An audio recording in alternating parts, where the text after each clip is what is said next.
All right. Good Maybe again. morning. Oh, go ahead. Well, No, good no, it's okay. morning. Um, Morning, Marcia. one of the, I have just a quick announcement. I wanted to tell your friends, tell your family, we have two classes that will be opening on the 28th of this month. And one is Auto Tech 600, that's Frank Vasquez class. So I think a lot of you know Frank. That will be our fundamentals, like quick lube. And then we also, Robert Jackson, his class will start on the same day. And that's brakes and suspension. So, they're both morning classes. So tell everyone that we have a couple of new classes opening up. Okay. That was all I had for actual announcements, but like Brian said, I brought my friend and colleague with me, Sani Ramirez. And Sani is what we call the HSE, High School Equivalency Counselor. And I'll let her explain what that means. But the reason why I invited her is because when we were talking about the Promise program, some discussion came up about high school. A lot of you are in a variety of different situations. And, and if you already have your high school diploma or GED, from the US, that's fine. Think of this information as something that you can share with family and friends. I think it's good information to know that we have, this here. Of course, everything is there's no cost associated with it. So with that, I'm going to turn it over to Sani and let her explain who she is and what she does. And before I move to that, though, I just wanted to say, Sani is one of our counselors. And I don't know if you all remember, but in orientation, I've always said every program here has a counselor. So this is an example of, if you have not met any other counselor besides me, this is one of our amazing counselors. So with that, I'll turn over to Sani. All right. Good morning, everybody. My name is Sani Ramirez. Good morning. As your instructor mentioned, the bus is leaving now, so we will go ahead and get started. You liked that, didn't you? I did. I thought it was so cute. I used to use that with my kids to get them on time. I explained to them, this is where the bus is leaving for school. Yeah. If you miss it, you're walking 2 miles. I don't care what you're wearing. Absolutely. So I have been working with continuing education for 7 years, 4 years full time.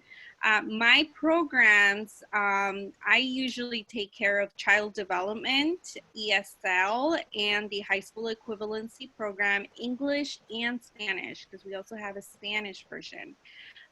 So a little bit about me. I am Latina. I was born and raised in Mexico. English is not my first language. So like many of you, I still struggle with the writing portion. So that is something that I am continually learning and improving as, time progresses. So one of the things that I first and foremost want to tell you guys is I am very impressed by the fact that you guys are logged in and ready to go on a Wednesday morning at 8 a.m. Not a lot of people do that, especially right now with the pandemic going on. And I definitely want you guys to understand that it is a very difficult time. And the fact that you guys are still in school and still pursuing obviously a goal that you guys have, otherwise you will probably not be here, it speaks volumes to that. So I definitely want to congratulate you guys all on that. Many of you probably had never even logged into a Zoom meeting. So the fact that you guys were able to learn and acclimate to this new situation, for me, it's amazing. So for that, I applaud you. Definitely kudos to you, because not a lot of people can do that. Absolutely, not very many. So with that, I'll go ahead and start. So I, again, take care of the high school equivalency. So many of you might be thinking about going to college, which is amazing. because now we have a program called San Diego Promise, as Marcia had mentioned earlier, that is basically free of charge. So, you know, this program is designed specifically for you, continuing education students. And so if you're thinking, right, doing is one thing, thinking is another thing. So if you're thinking in the future of continuing your education, whether it's in automotive or not, this amazing, amazing program can help you with that. This is our 4th year in running the program, and it has been very, very successful. I would say 99% of the student population that applies for San Diego Promise, they get it. The 1% is basically not finishing, you know, the application or the requirements to joining, or not fulfilling the requirements for that program. So one of the things that you do need in order for you to apply for San Diego Promise is a high school diploma or a high school equivalency certificate, or a what they call a foreign degree evaluation. So you have 3 options, right? First and foremost, anybody can go to college regardless of a high school diploma or not. The reason why you need the high school diploma is because you will be applying for financial aid, which is given the government. And so the government, one of their requirements is that you must have a diploma, a high school equivalency, or show proof that you have indeed, you know, gotten your transcript evaluated from your foreign country, and it states that you have your diploma or certification. Now, a lot of times, you know, individuals can pay out of pocket, which is okay. You know, if you can afford it, absolutely, you can go on, apply, and then, you know, your courses, your books, you know, all your other expenses related to college. So again, you don't need to have the high school diploma or certificate to go to college, but, you know, if you want financial aid, yes, it is a must. Now, the difference between going through the process of having your foreign high school evaluated is a little bit different, and it does cost money because you have to, you know, invest in that. So if you guys need more information about that, I can definitely meet with you one-on-one meetings and you know, phone meetings, so we can talk a little bit more about the process in that. If you decide that the certification is better for you, I mean, all it is 5 exams and 5 subjects. How long it'll take you to prepare and for you to test, that's the big question. So a little bit about the two different tests that we have. I'm going to go ahead and start sharing. I think I share. Can I share, Brian? If I let you, you can. Let me do that. Okay, you can share now. Okay, so the program is designed to help you. Can you guys see my screen? Yep. It says certification of high school equivalency at the very top, and it has GED. Everybody can see that? Yes. Yeah, okay, perfect. So there's 2 types of certification. These come from the state. So basically think about these as companies. The company GED and the company HiSET. So you pick one or the other. They both give you exactly the same thing, right? Which is your high school equivalency certificate. Whichever one you pick, doesn't matter. A lot of times employers will ask for a specific test. I haven't heard anything like that. A lot of students, what they do is they just basically acclimate, and this is where the teacher comes in to play as far as which test is better for you. Okay, so whether it's GED or whether it's HiSET, that you instructor and determining based on the 2 formats which one would be better fit for you. So GED is 4 exams.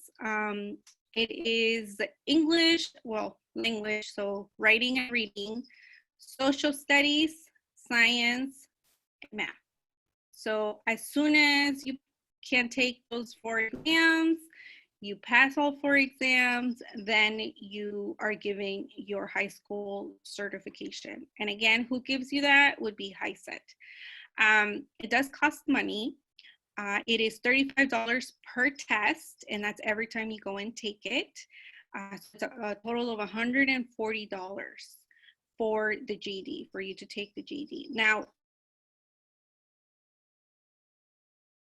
into a testing center and testing and, you know, taking the test. They don't have a rule that prevents you from doing that. Anybody can go ahead and do that. The question is whether or not you pass, right?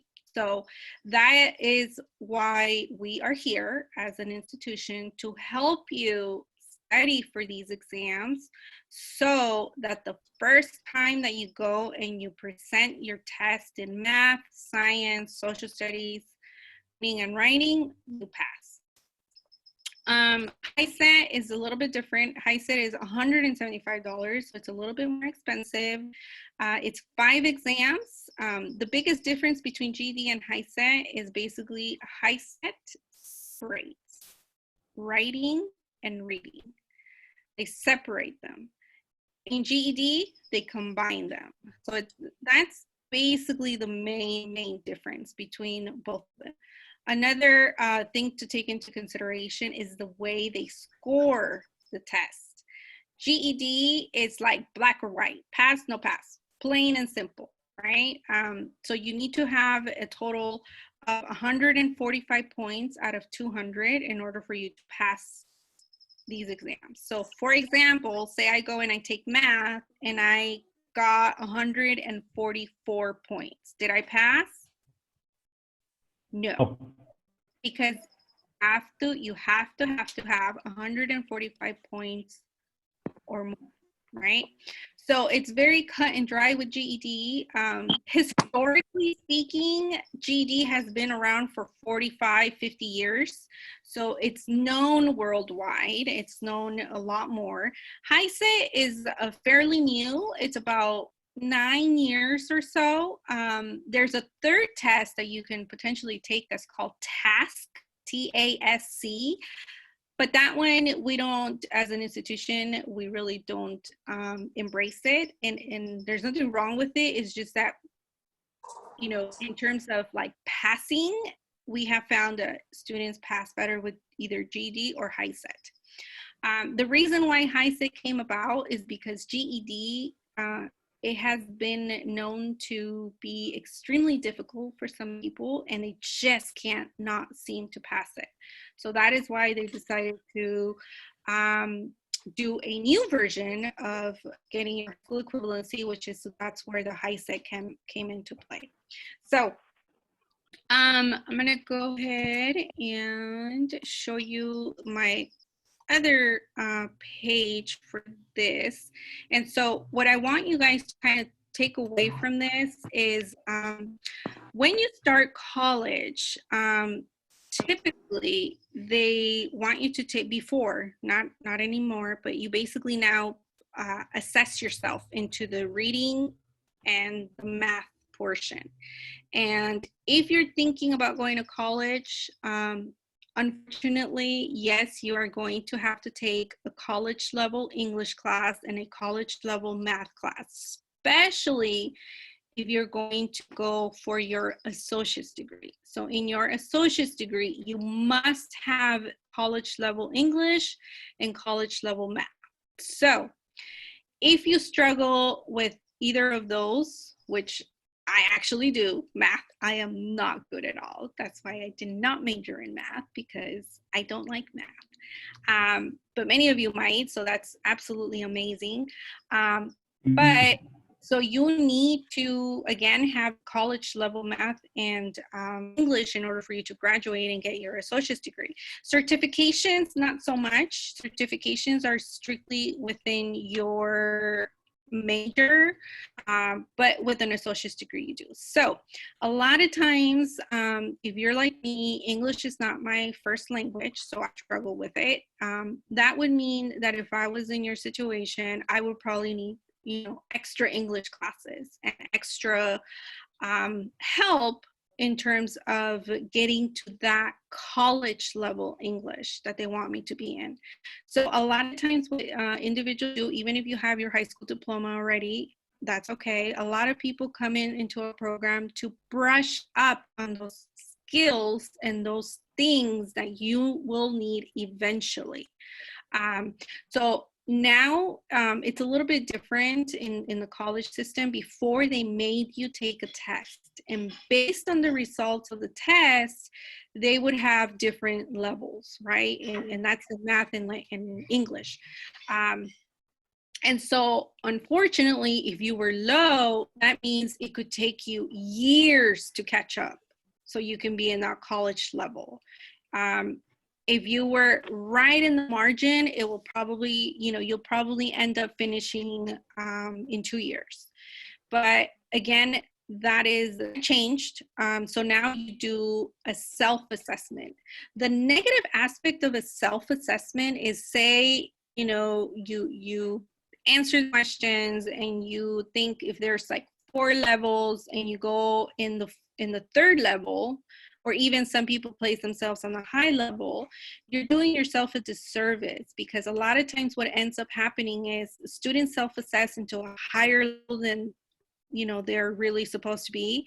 And so they take the class, they really try, but they just can't seem to grasp the information, which ends up being, a negative thing, because then they set themselves up to fail. And they end up either withdrawing from the class or getting an F in their transcripts. And that's a big no-no at the college. You can't get Fs in your transcripts. So then they have to work backwards, right? They would need to go a previous level, or if not, a level before that. So here at Continuing Education, what we do is we really try for our students to brush up in the math component, in the reading component, and the writing component. Regardless of your major and what you're going to do in your life, reading and writing is going to be everywhere. So if you want to, strengthen your writing skills, one, our classes can definitely do that. They're free of charge. And I'll talk a little bit more later about like the schedule of classes. That's something that you can start to think about, especially if you're almost done with your certification here with us. So high school equivalency, yes, it's important.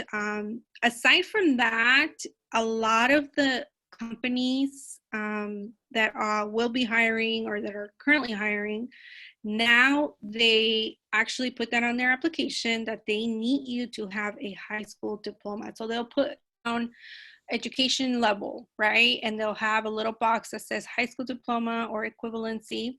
Very rarely do you see foreign transcript evaluation, because a lot of times what they want is that US high school equivalency certification. So even though you might have already, your diploma in your foreign country, a lot of times it's a little bit different in the sense that in your foreign country, you studied not US history, and with the high school equivalency certificate, that's what you're being tested on in terms of social studies. It's the history of the United States.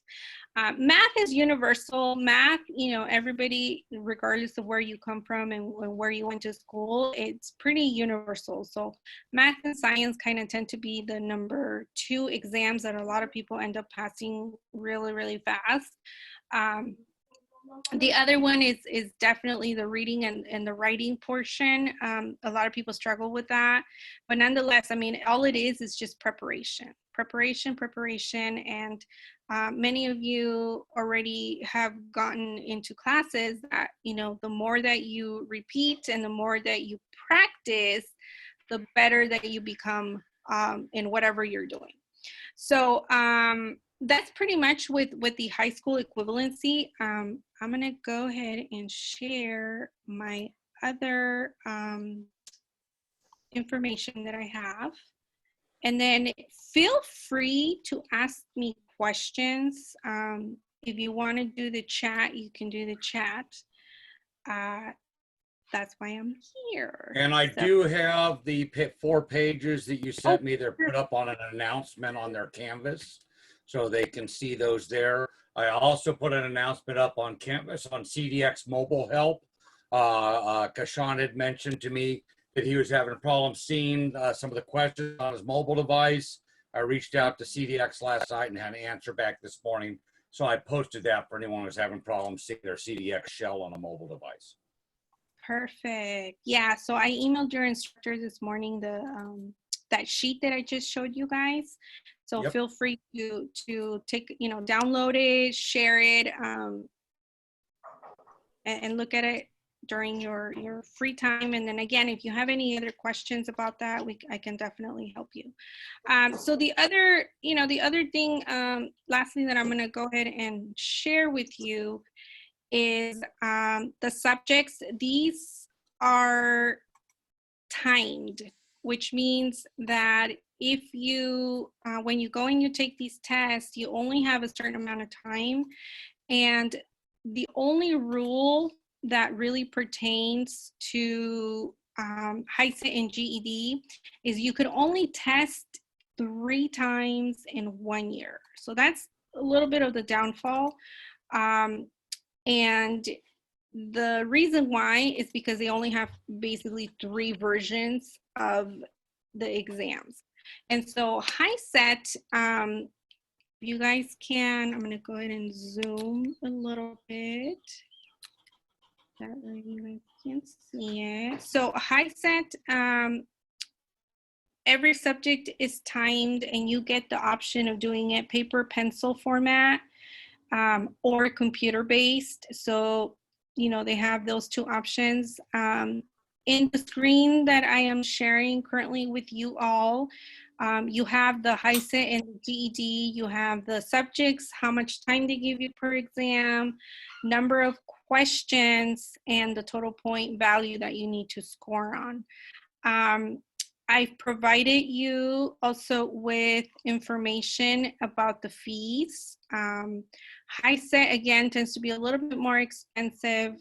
So I've included the prices for you. And honestly, I mean, if you're the kind of person that likes to work on their own and you want to do this and you want to prepare on your own, absolutely, you can go ahead and do that. If you log into their website, hiset.org, they have what they call a practice test. So they have like a free practice test where you can take a look at the kind of questions that you will be asked. And one of the things too, even if you're not even interested in taking the exam, but also taking that as a brush up. They have really good information as far as like college level math. So, you know, you can kind of look at that and see the different questions that they have. Lastly, let me go ahead and unshare. I wanted to share, once you get to college, and I'm like all for college, you know, as much information as you can. I don't know if Marcia shared with you this. Can everybody see this? Summer cruise. Can you guys see that? Yes. Okay, perfect. I can see it, and I did not share it. Oh, perfect. So there you go. Something new. So those of you that are and will be attending this upcoming fall semester, fall starts in September. So summer cruise is a wonderful program. It's at Mesa College. So I know the automotive major is at Miramar.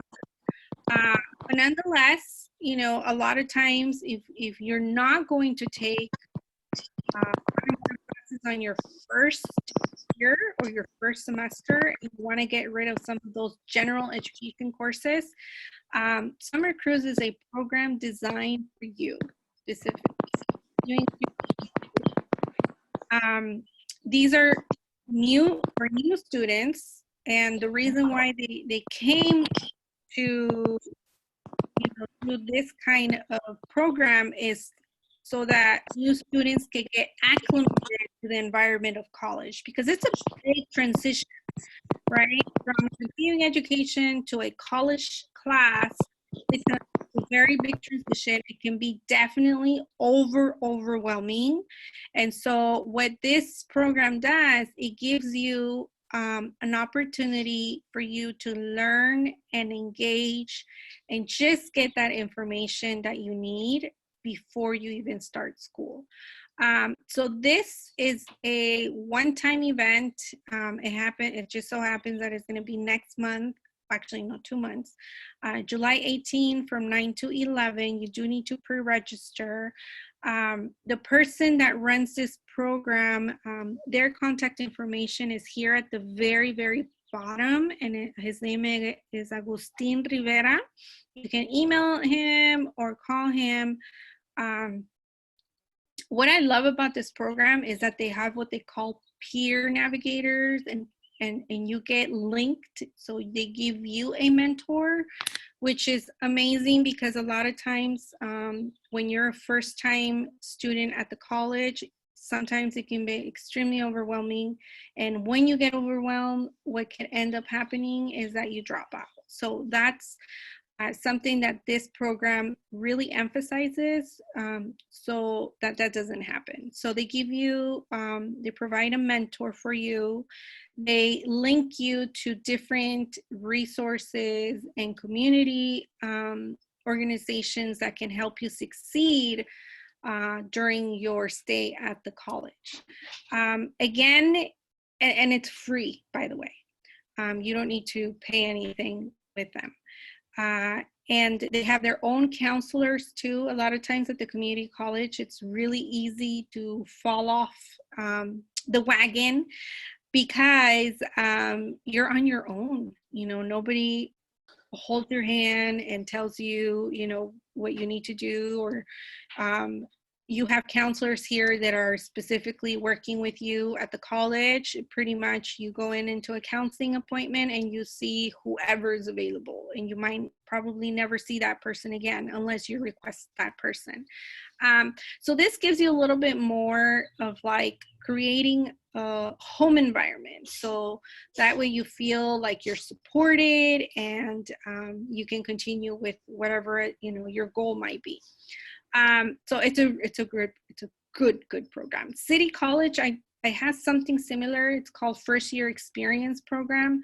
Miramar also has the First Year Experience Program. They might call it a little bit different. So I definitely, if you're thinking about going in the fall semester, this is the time to start looking into other resources at the college. Especially and they have, some of these programs have applications, so you don't want to miss those applications, because that means if you miss it, you would need to apply the following semester. So one of the other programs that I encourage you guys all to look into is EOPS, so Extended Opportunity Programs and Services, EOPS. What they do is they provide that one-on-one counseling and guidance that is absolutely needed during your first year in college. They also have special vouchers. They help you with your books. They have like a grant. And this is this is on top of San Diego Promise and FAFSA. So, you know, there's just so many resources at the college level that if you're contemplating it, you know, you can absolutely gain a lot out of it. So with that, I can answer any questions that you guys might have. I'm going to take a look at the chat to Well, I have a see. question that comes up a lot after people leave is how does citizenship status affect eligibility for these programs?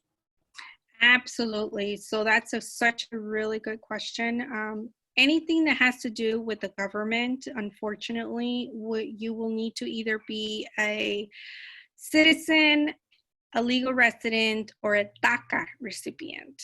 DACA is for individuals that have categorized as an AB 540 student, and if you need more information about that, I can absolutely help you with that. So if you classify under those three categories, yes, absolutely, you can go ahead and apply for financial aid. So did that answer the question? I think so. Yeah, so a lot of times, so this is what happens when you apply for the college and for financial aid. So when you apply to a college, they ask you a lot of questions, right? And in there, there's a category that is always going to come up, and it's in regards to residency and your legal status in United States. A lot of times they use the term flag. They flag you when you answer a certain way in an application at the college, and when you answer a certain way with FAFSA. So they talk to each other. And when they don't have the same information, that's when they want you to bring to the college evidence. They want to see your social security card. They want to, take a look at your California or driver's license or ID. They want to see birth certificates. They want to see, just like legal documents.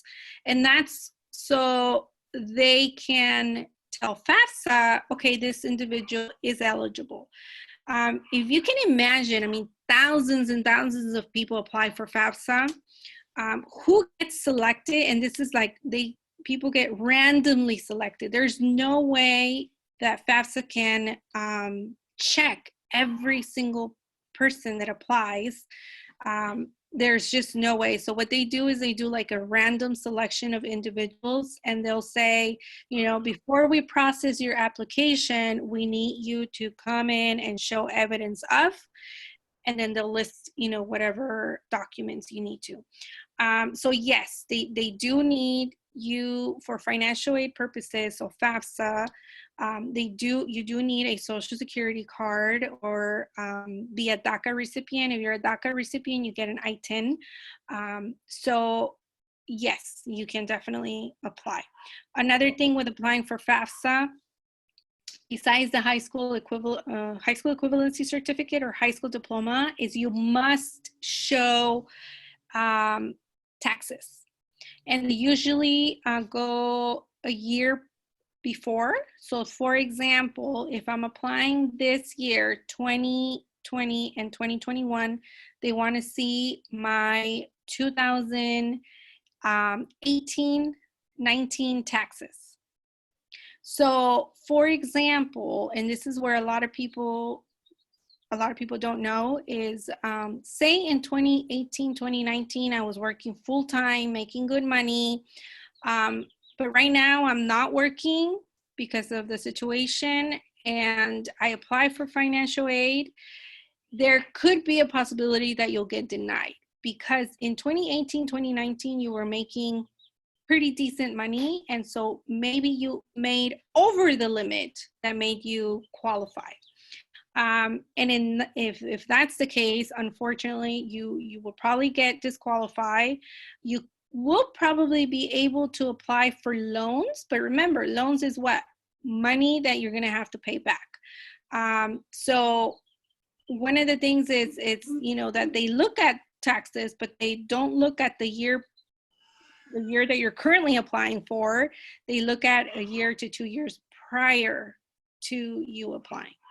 So a lot of people, if they're thinking about going to college, some people end up cutting, their hours so it doesn't show on paper how much money they're making, so that way they could qualify when they do apply.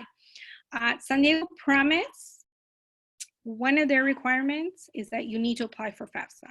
Whether or not you get denied, that's a good thing, because a lot of times some programs will be like, well, if you don't qualify for FAFSA, then you don't qualify for our program. This program is designed, so San Diego Promise is designed so that if you don't get FAFSA because you don't qualify, you could still qualify under San Diego Promise. And the beauty of San Diego Promise too is that if you get FAFSA, you automatically, in a way, get San Diego Promise too. So you can apply for both programs and get both financial assistance. Quick question. Well, this came up, had a student ask me recently.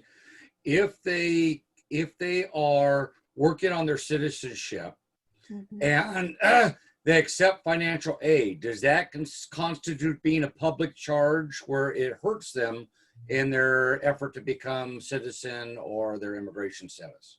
No.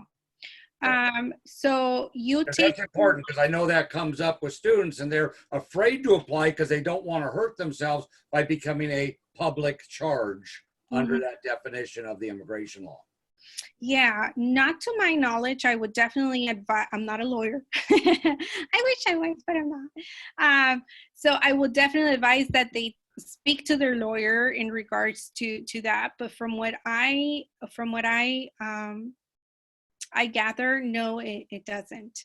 It doesn't affect them. So when even like say somebody's working towards their citizenship and they are also working towards getting their high school equivalency, that's a really good thing.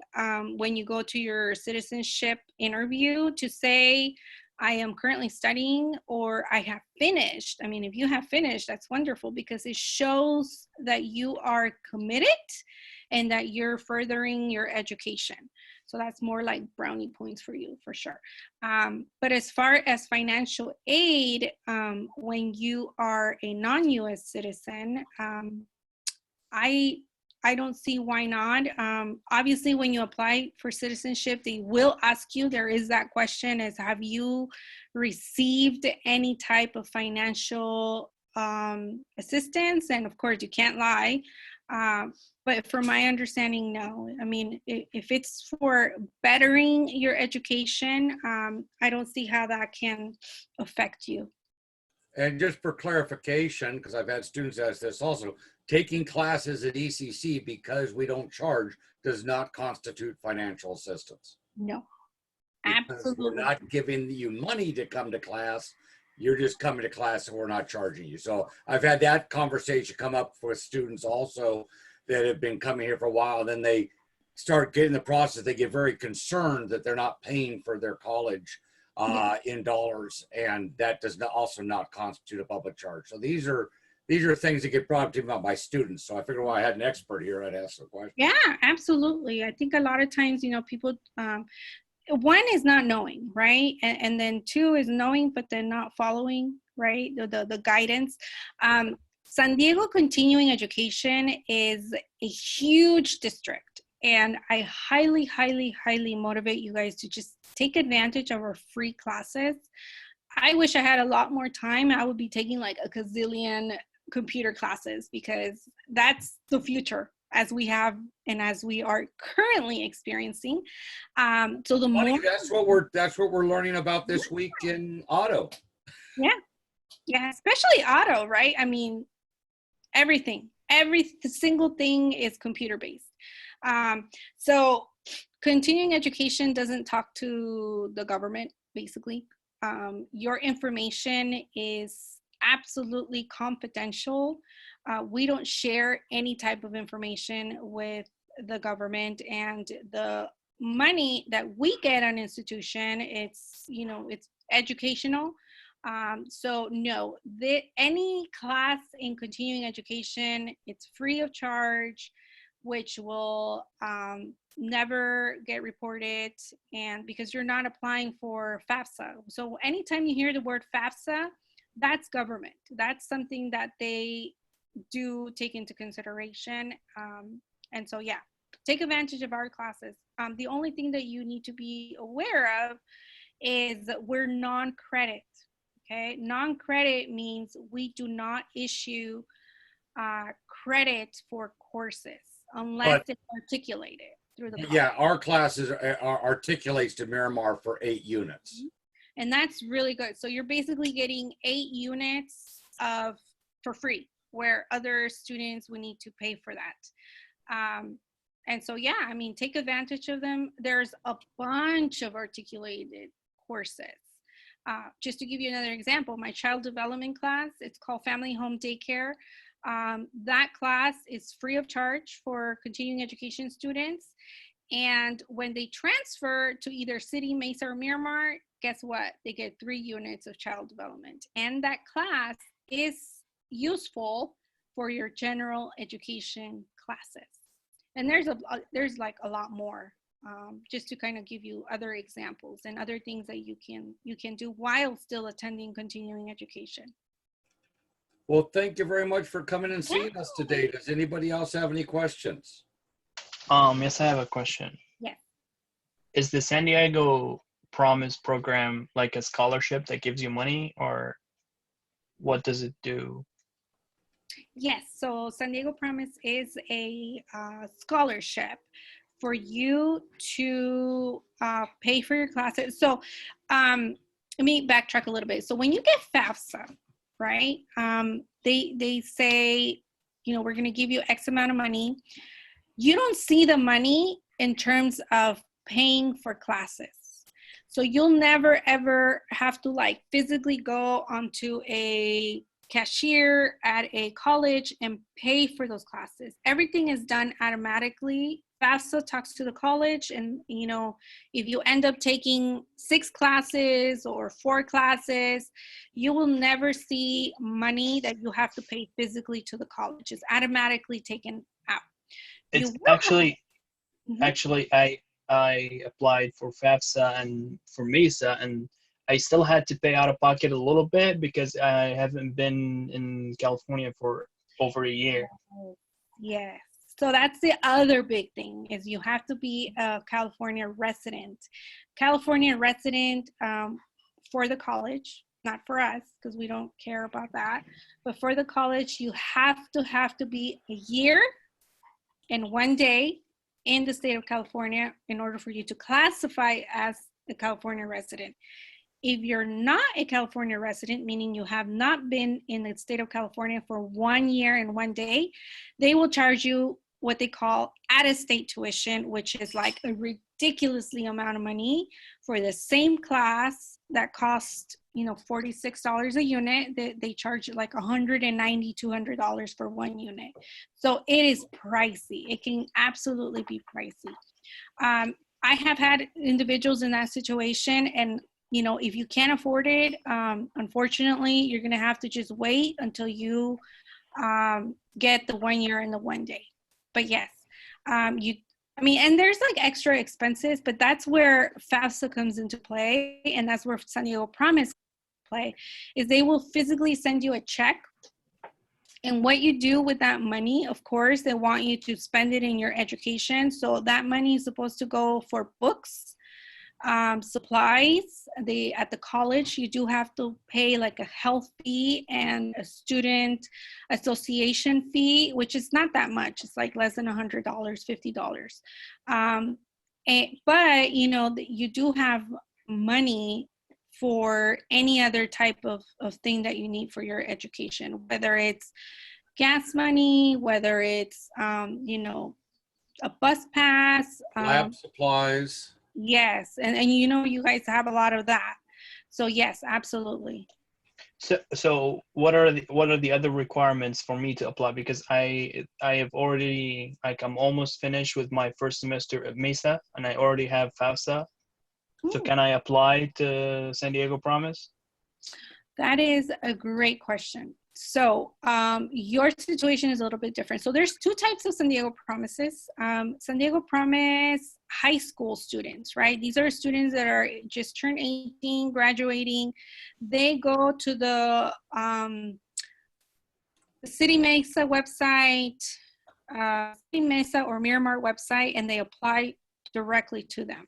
So you are already in college and you are already taking classes Right. in college. At the same time, you are a continuing education student. So to answer your question is yes, you can apply through our San Diego Promise continuing education. So there's two types of, within our district, there's two types of San Diego Promise applicants.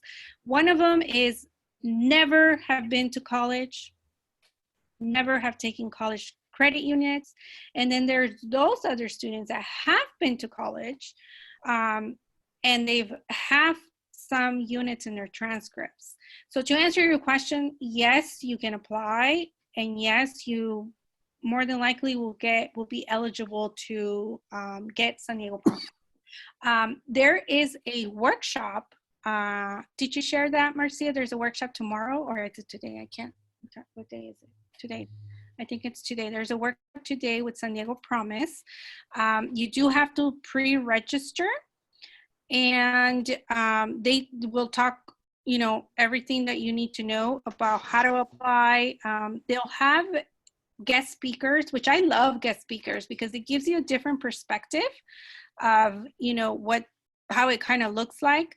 Let me see if I can share that email that I got from San Diego Promise. Give me a minute. Any other questions? Stephanie? I got one. If, like me, I'm just gonna start the GED or HiSET. I don't know which one, Mhm. but should I apply for the Promise link, or should I wait until I finish the GED, or what's better? Yeah, so you would need to have, so based on the requirements for San Diego Promise, you do need to have your high school certificate or your high school diploma. So for you specifically, you would need to wait until you actually pass all the exams and you have the certification, because they will ask for it. Can you guys see my screen? Yes. Okay, so this is today, actually, Wednesday, May 13 at 3 p.m. And you do need to register in advance.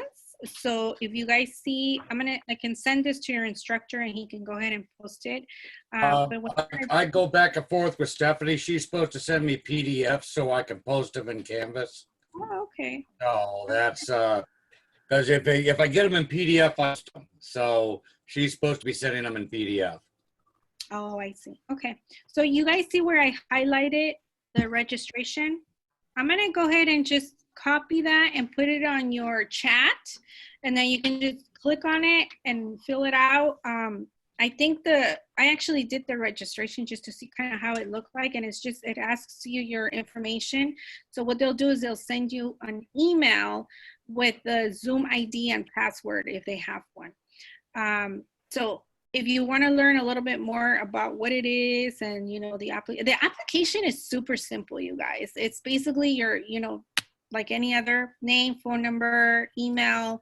They do ask you for your student ID, because guess what? That student ID that you have now will follow you all throughout your college education.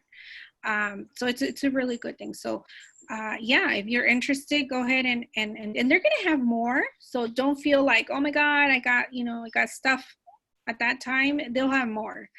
And then of course, you know, you can reach out to Marcia or myself, and then we can give you like other information about it.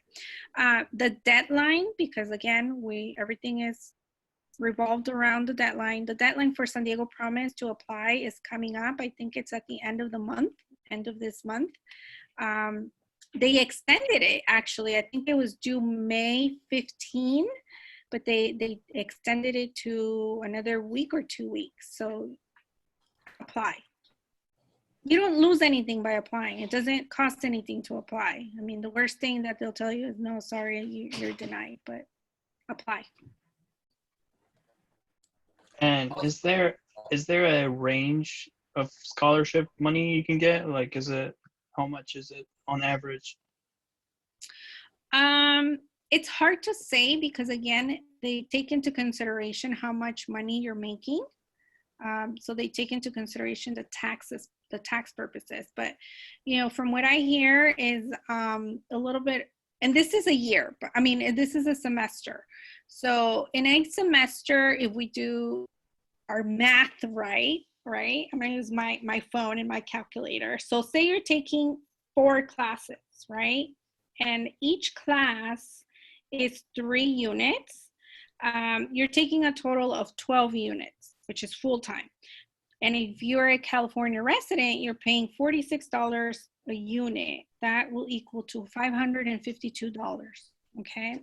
Those and say, you know, the health fee and then the social student fee, let's just pretend and we add $100. That's $652. So what they will do is they will pay for those $652. And say for your, you know, your 4 classes, each class, you're spending roughly about $200 for books and materials and, you know, just other stuff that you need. That's $800. So more than likely what I've seen people get is anywhere from 1,500 to 3,000, depending on your, and this is where your major comes into play too. They take into consideration what you're studying. So you get, you know, say you get like 2,000 out of those $800 that you will be spending, you still have $1,200 left for your other expenses. Right. So basically, you're getting paid to go to school because you end up getting a little bit of money for, you know, for food and transportation and living expenses, in other words. Right. Sounds good. Can't wait to apply. Yeah. So I'm gonna go ahead and share that on the chat, and I'll convert the one that I just showed you to a PDF and I'll send it to your instructor. All right, well, thank you guys. It was so nice seeing you all and speaking to you. You guys got my information. I posted it at the very beginning of the chat. Feel free to call, text, or email. I'll be more than happy to help you guys out.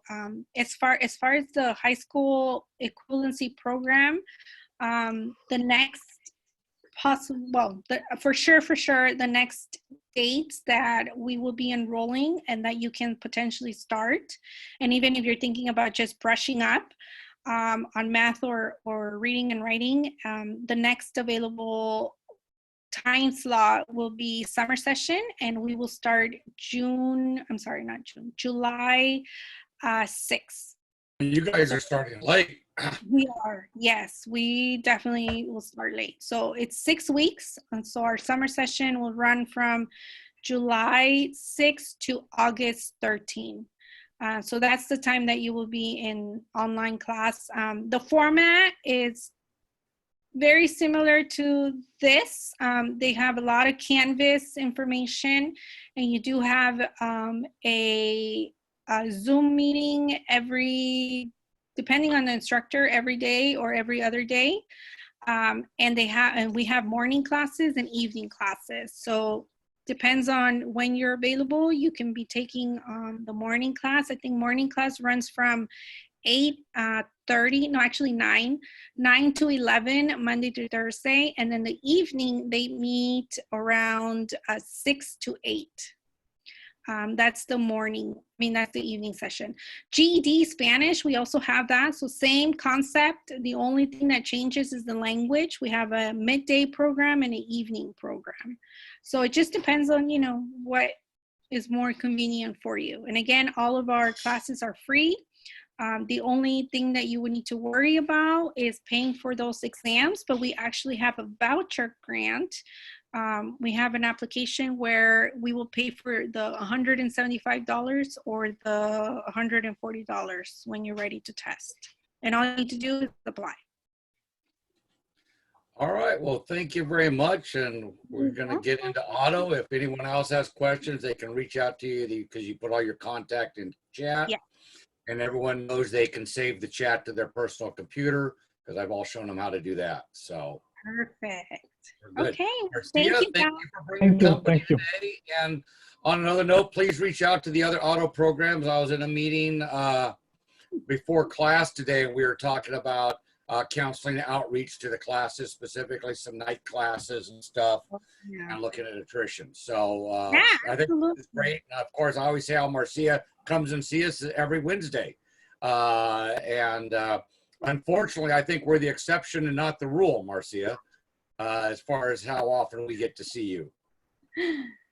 Brian, I didn't see the info. It's on announcements on the homepage. Oh, okay, okay.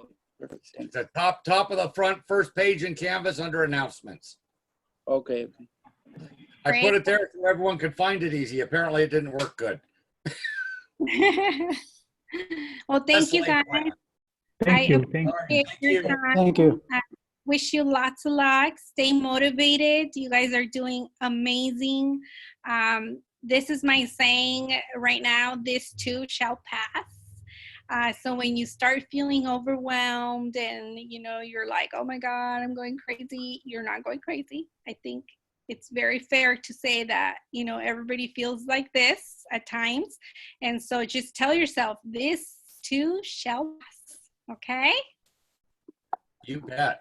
Thank you. All right. Thank you. You guys You take bet. care. Thank you. Okay. Bye. Bye. Thanks, Tani. And Brian, if we could get the just a copy of who was here today, you can send Yeah, it to just me. send me an Just email Tani. later. It takes. I'll probably have the list by about 11. So just send me an email. I'll send you the file. Okay, thank you. Thank You you. bet. All right, bye-bye. And I'll see you all later. And I got your message, Brian, about the nighttime classes. No worries. No worries. And I'm sure the other days, I know you normally try to hit the day ones also, but we were just talking about best practices and how important that, you know, connection is. And Yes, of course, I guess we're the poster child here. So, indeed we are. Okay, all right, take care. And All righty, everyone, thanks. all the students have a great day. Bye-bye. You too, thanks. Thank you, Ms. Marcia. well, that went longer than I thought it was going to, but I think she had a lot of good information. And when she sends the other stuff to me in PDF, I'll also put it up in the same announcement.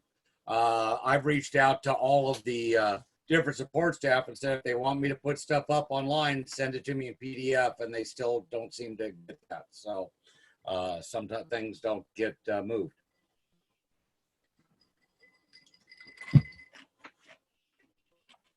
So let's start off with a question. We talked about different ways of controlling actuators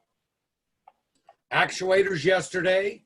And one of the ones we talked about was pulse width modulation. So pulse width modulation is measured in which of the following scales. So which scale am I going to use for pulse width modulation to measure to see what's going on? Is it on time, seconds, percentage, or volts? On time. Correct. On time. Boy, good memory after all that. In duty cycle, the frequency never changes, but in pulse width modulation, it does. Is that true or false? That is true. That is true because that's the difference. That's the primary difference between duty cycle and pulse width modulation. So here I have some actuators, and we have battery positive coming in, and I have a PCM that's going to supply ground when it wants to complete the circuit and turn the actuator on. So if I take my DVOM here, I can see I've got 12 volts, and 12 volts is supplied to all of my actuators. And so commonly, if I want to know if a computer controls the power side or a ground side, I would look at the schematic. And one wire is going to go and probably be shared by a lot of my actuators. In this case, my exhaust gas recirculation valve, my idle air control valve, and my fuel injector. And they're all going to battery positive. And injectors will probably have a separate fuse. But if I see where they're all sharing the same thing, either all sharing the same power or all sharing the same ground, that means the computer has to control the other side of the circuit. So very quickly, by looking at the schematic, I can figure out whether the computer is supposed to give it power and ground. The example I'm using is the computer gives it ground because that's the most common way we do it. So what my computer does with the actuator circuit engine running, grounds side both bolts. So key on engine off, it looked like this. I'd have power going all the way to the computer because nothing's being turned on. And when the car is running, now we're going to be pulsing my voltage back and forth, right? Because I'm going to be duty cycling or pulse width modulating these things. And so my meter is going to give me an average of that. That's one reason why we use a scope and not a meter, because a meter just tells me something's happening, right? So if I had 12 volts here and I start the car and now it has 5.5 volts, that tells me the computer is trying to turn on and off whatever the actuator is. How good a job is it doing? How often is it doing it? I really don't know, but at least I know the computer's working. So even if I don't have a scope, I can still get information using a DVOM. I got 12 volts, I start the car, the computer tries to use it, now I have a different voltage. That means the computer is what? Trying to apply ground to turn it on part of the time. So at least I have some information there. The computer's doing something. When it's not being turned on, I see 12 volts there. So while it's working, oops, didn't like that.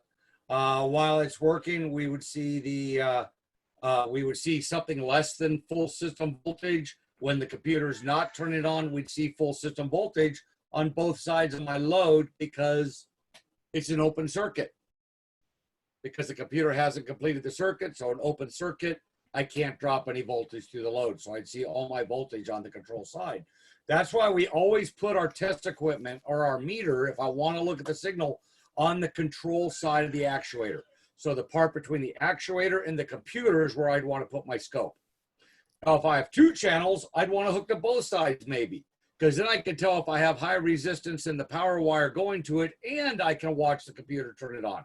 Kind of like we did in the example I showed you on the injector, where I can actually watch the power and watch the ground and actually watch things happen. So the more channels I have, the more things I hook up, the more information I get. But if I'm only using one channel, I'm always going to go between the load, in this case, the injector, and the computer.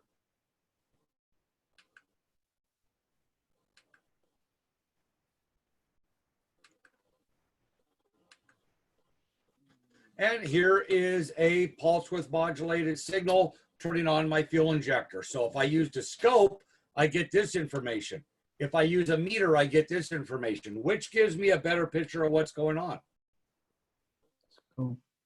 The scope does. Is it harder to interpret? Yes, it is in some ways, because I know I can see 5.5 volts. That's easy. I know what 5.5 volts is. I don't really know what it means, but I know what it is. Here, I can really find out what it means, but it's harder to understand what it is. So what I'm doing here is I look across. I've got battery voltage. The computer just supplied the ground to the injector to energize the injector.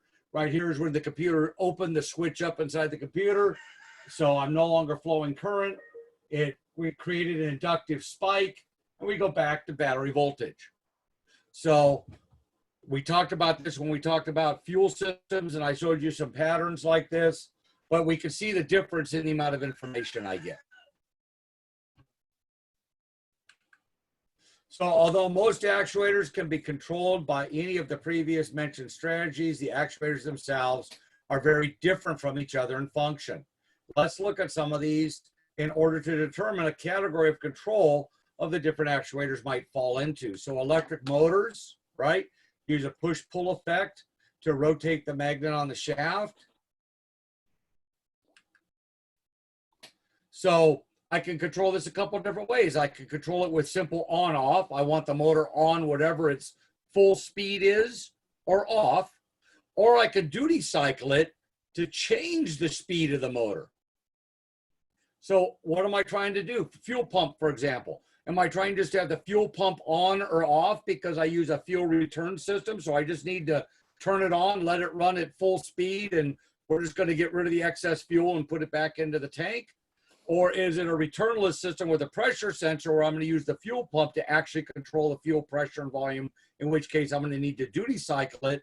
So that's going to give me a duty cycling signal. I can't just turn it on because as I drive the car under different conditions, I need different amounts of fuel. So depending on what we're trying to do with it is going to affect how it operates. So we have a couple of different ways we can turn this on. Hey, there we go. Finally got it started. So as we know, motors have commentators, brushes, armature, permanent magnet. We learned about starters motors, right? So a motor is a motor. So here is a fan motor. And my fan motor is going around. And we can see here, and I need to fix the illustration on this because both sides aren't pulsing, only one side is. Because because we're only controlling one side of the circuit. But you can see again where we're sending power through it, which is what this is designed to show, to make the fan go around. So for a radiator fan, I'm probably just turning it on, letting it go, and turning it off. I'm not trying to change its speed, although I certainly could. Usually we change speed by running them in parallel or running them in series. If I run them in series, they get about 6 volts each. If I run them in parallel, they get system voltage. But again, motors. Another kind of motor. What's that? Can we use something like a dimmer or a potentiometer to vary the speed of fans in cars? You could. The computers normally don't because the computer controls the fan speed, like for the radiator fan. For the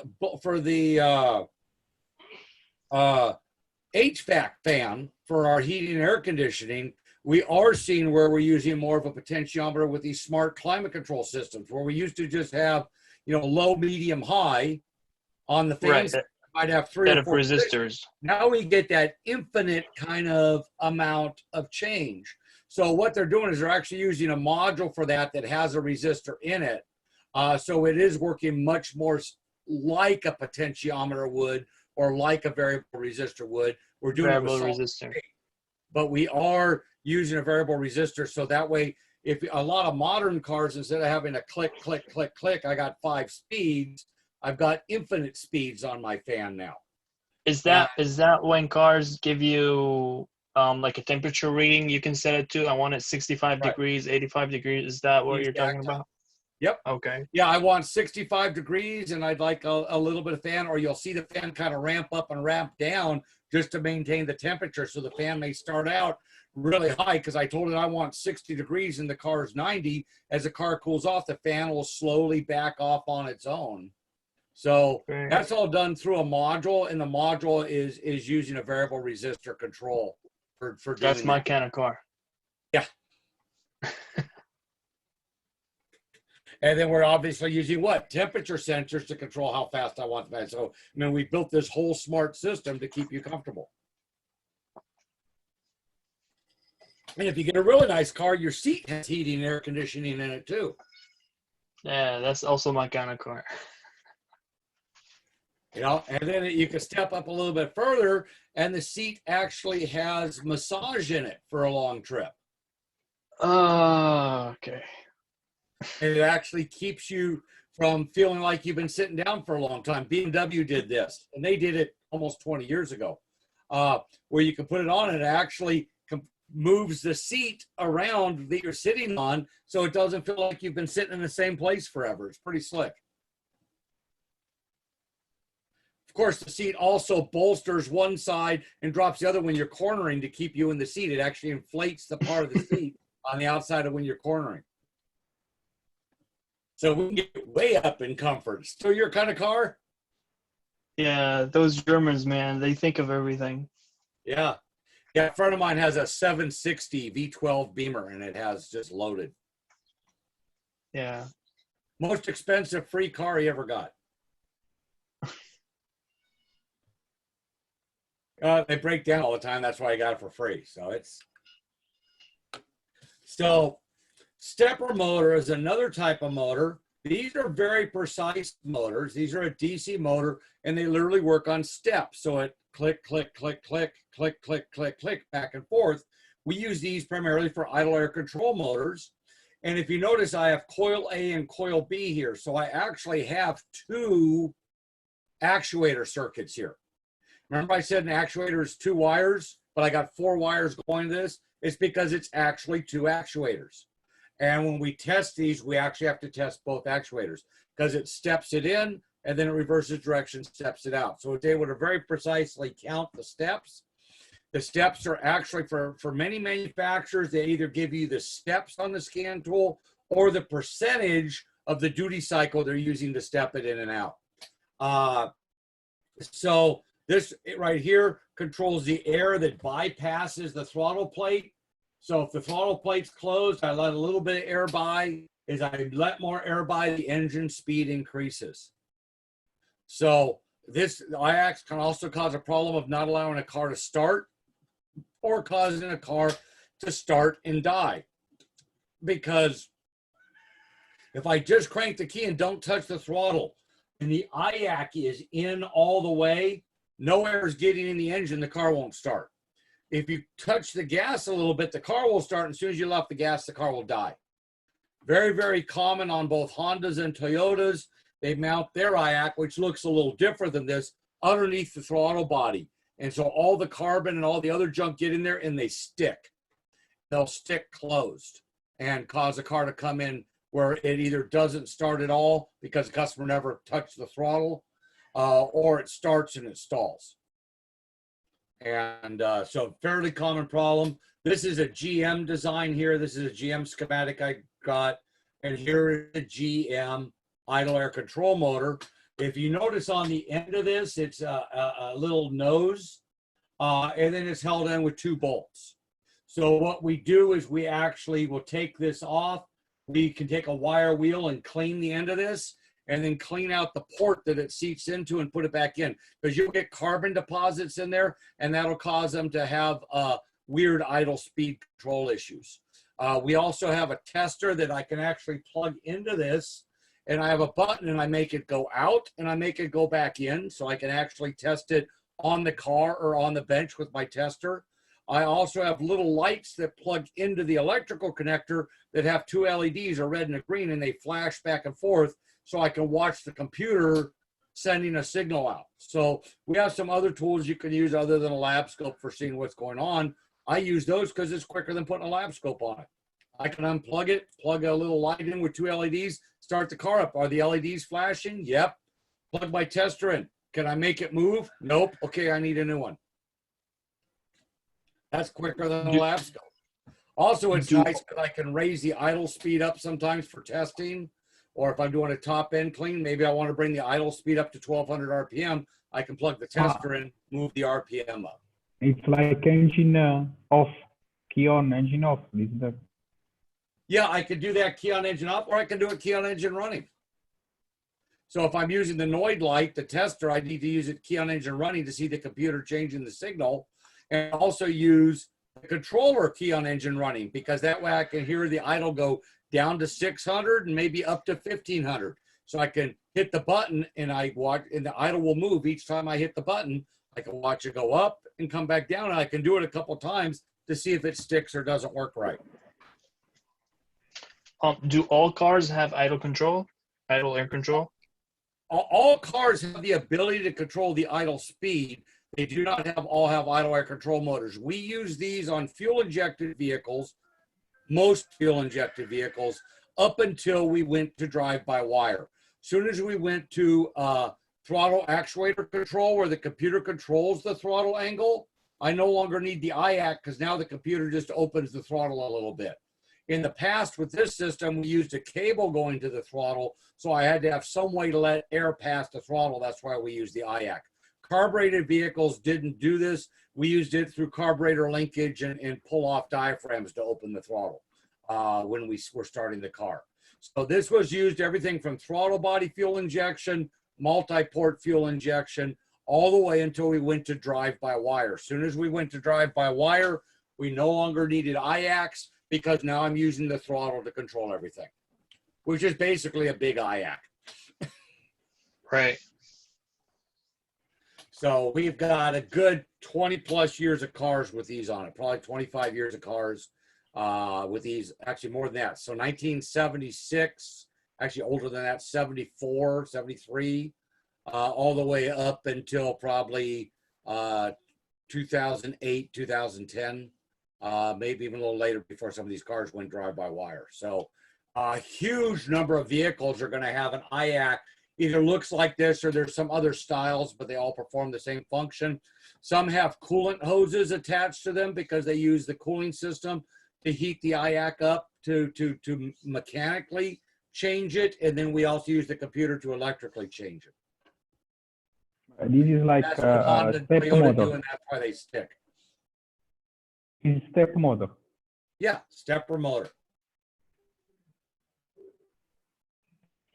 So stepper motor, again, I'm using some kind of duty cycle control. If I just did on or off, it would either be what? All the way out or all the way in. I need to move it in increments. So I'm going to duty cycle it. Solenoids. Most of the work our computer does is done with some kind of solenoid. So here is solenoid with our iron core. We learned about these when we talked about starters, and we generate electromagnetic field when we close a switch, which moves the iron core inside the electromagnetic field. So with doing that, now I can what? Move things. I can really move physical stuff. I can send fuel someplace. I can move exhaust gas from one place to another. I can move transmission fluid from one place to another to shift the transmission. So my fuel injector, my EGR valve, my transmission pressure control solenoid, purge solenoid for evap. I mean, we got a gazillion solenoids. Most of them are either pulse width modulated or duty cycle control. Very few are just on off because the solenoid would get too hot. So we actually duty cycle control them or pulse width modulate them so we can still operate it without overheating the windings and melting the solenoid. Even a starter solenoid, which handles a great deal of current, will melt down if I keep it energized for just a couple minutes and cease. So solenoids have to be, if I want it to move and stay in a place, I have to duty cycle or a pulse width modulate to hold it in a certain position. I can't just go on and leave it there for, you know, the hour that I'm driving to Vegas. So that's why we normally control it. But these are all examples of solenoids. Again, solenoids are load, two wires, electromagnetic field, the shaft and the solenoid is going to move. When I move it, now as you can see, I can let fuel in. I can recirculate exhaust gas. I can move transmission fluid from one part of the transmission to another. So it's a way of my computer to do physical work and control things. So here's a fuel injector. And when I ground it by the PCM, I pulse it. Each time I do it, we build an electromagnetic field. It opens up and fuel is going to come out the injector.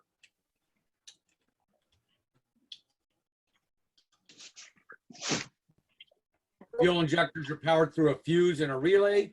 Ground is controlled by the PCM. The injectors are always pulse width modulated. So here I can see throttle body fuel injection on the left, and I see a multi-port injector on the right. What means when there is a mechanical injection or electronic injection? The differences. Okay, so what do I mean by mechanical injection? Let me finish this up. I got a couple more slides, and then I'll come back to that at the end of the day. Okay, Mario? Sure, I will. Sure, thank you. So here's a good injector pattern. Injectors commanded on, injector commanded off. And you say it like when I see like a small curve on the big curve, small curve is like when I close, right?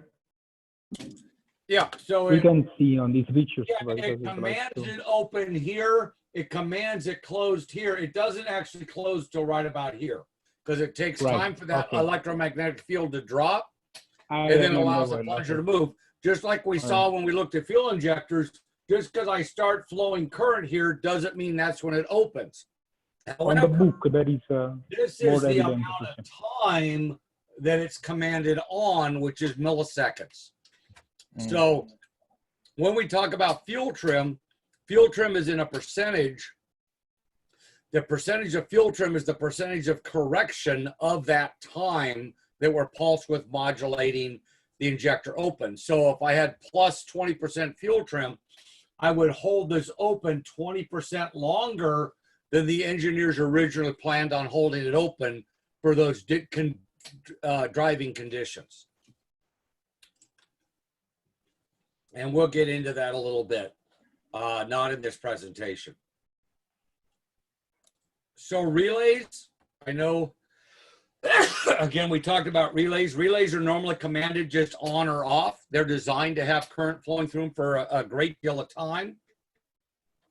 And so some examples might be a fuel pump relay, an AC clutch relay, or a fan control relay. And we can see they all share power, which means the computer what? Turns on ground. So these are ground side controls. Here is a picture of our relay. I know we've talked about relays some before. We have our pins, including, so here's 30 at the end. Here is 87, here's 87A, and this is going to be 85 and 86. So here is looking at it a little differently. Your standard Bosch 5 relay, pin relay. You can see the numbers illustrated here. And so this is a standard relay. This one has a diode in it, means that the 85 and 86 can only be put in one way. The ones without a diode, you can wire them either way, they'll work. On relay 87 and 87A be the control pin. No, 85, 86 is control. Okay. And then 87A is the default output. Okay. 87 is the commanded output. So normally closed is 87A, normally open is 87, and 30, going back to DIN wiring we talked about at the beginning of the class, is circuit 30 power, always hot. Right. And you see the coil is always the control, the coil. Right, so the computer controls the coil. I got a picture coming up here with an animation. So I've got, this is a 4-pin relay. I numbered it, and I'm going to energize it. So I'm now feeding current through 85 and 86. We can see the windings, creates electromagnetism, and pulls down the contacts. So now current on my load can flow from 30 through the contacts to 87. So 87 is power all the time, Mr. Brian? No, number 30 has power all the time. So number 30 is power all the time. And then 87 is what goes to whatever I'm trying to turn on. The load. Okay. The load. 85 and 86, one of these is going to have power all the time and I'm going to turn on the ground, or one's going to have ground all the time and I'm going to turn on the power. So 85 and 86 will be the output. Or the control circuit, right. Right. So if I back up a little bit, here's a 4-pin relay, A, B, C, D. A and B, which is my control side, would be my 85 and 86 if it was Bosch. This is Right. GM. Number C here would be circuit 30, and D here would be 87. Right. Right. So these are the two common numbering systems that we have. You can see here 86 and 87 is circuit 1. That's my low amp circuit that's controlled by the computer, which allows me to control circuit 2, which is a high amp circuit. Got it. And so this right here is a schematic that I'd actually see. I actually took this, I think, off the side of a relay. So relays, a lot of times Bosch relays will actually give you the schematic on it. I also got the pins here showing how they're numbered. And then I built this with the animation and put the numbers in so you could see it when I energize it. I flow current between 85 and 86, which creates the electromagnetism. This pulls down. Now current can flow from 30 all the way through here, all the way through the contacts and back to 87. So sometimes you'll hear people talk about a sticking relay. Relays can stick closed because every time this connects, it creates a little electric arc there. And over time, that arc can actually cause the contact points inside the relay to stick. So even when I take the current away from 85, 86, and it's no longer flowing current, all that brings this back is the spring. So as the spring gets weak or the points here weld themselves together, maybe from too much current flowing through a relay, the relay will stay on. And so sometimes that'll happen with horn relays, sometimes it'll happen with different higher current relays. Mm-hmm. So a relay contains a high and low current circuit. Which of the following components does a high current circuit act like? What's its job in the circuit? For the high current circuit, what's the relay's job? It's a switch. It's a switch. So ignition coils, we already talked about ignition. Again, just an output from the PCM. I have power coming down here. I have the computer here that's going to complete the circuit by ground. And then it's going to what? Create the secondary voltage and fire the spark plug. So our computer in this example, the coil is what? It's an actuator. The computer's turning it on and off. And this is Ford here. Lamps. Remember I said most of them use electromagnetism. Obviously a bulb's not using electromagnetism. But in this case, the computer is turning on the lights. And the computer is actually turning on the lights inside. This is an instrument cluster module. We can see our data low and data high. That's my CAN network communicating to the module, telling it to turn it on. So here we're delegating a responsibility to another module. The PCM is asking the instrument cluster to turn the light on. So in summary, actuator circuits have two wires, operation controlled by the PCM based on sensor inputs. PCM can control power or ground to activate the actuator. And I kind of went through this quick because all these should have looked familiar to you. We've covered motors, we've covered solenoids, we've covered all these things before. We're just talking about how the computer controls them. So most actuators use the principle of electromagnetism. True or false? Sure. True. True. True. Okay, so when testing an actuator, the presence of voltage must be checked. Is that true or false? True. Sure. Absolutely, right? If we want to see if a motor, a relay, anything works, what do we got to do? We got to make sure it's getting power. Power and ground. Power and ground. And I use the term power, meaning power and ground, just to be clear. Because if I can have all the positive energy in the world, if I can't get to ground, I really don't have power. So when I'm talking power in my lecture, I'm really talking power and ground. Thank you for reminding us we need ground also, because people sometimes overlook that or don't pay attention. But when I'm talking about checking for power, I'm talking about what's the voltage it's supposed to have, is all the voltage there. All actuator control circuits use two wires. True or false? True. True. Actuators are always duty cycle controlled. True or false? False. False. The key word there is always, right? Anytime someone says always, there's not many always. When testing an actuator that is pulse width modulated, the power probe should be used. True or false? False. False. Well, what I want to use? Meter No. or a scope. Pulsing No. tool. Pulse width modulation. I want to see that pattern. Scope. You want to see the on time. Yep, exactly.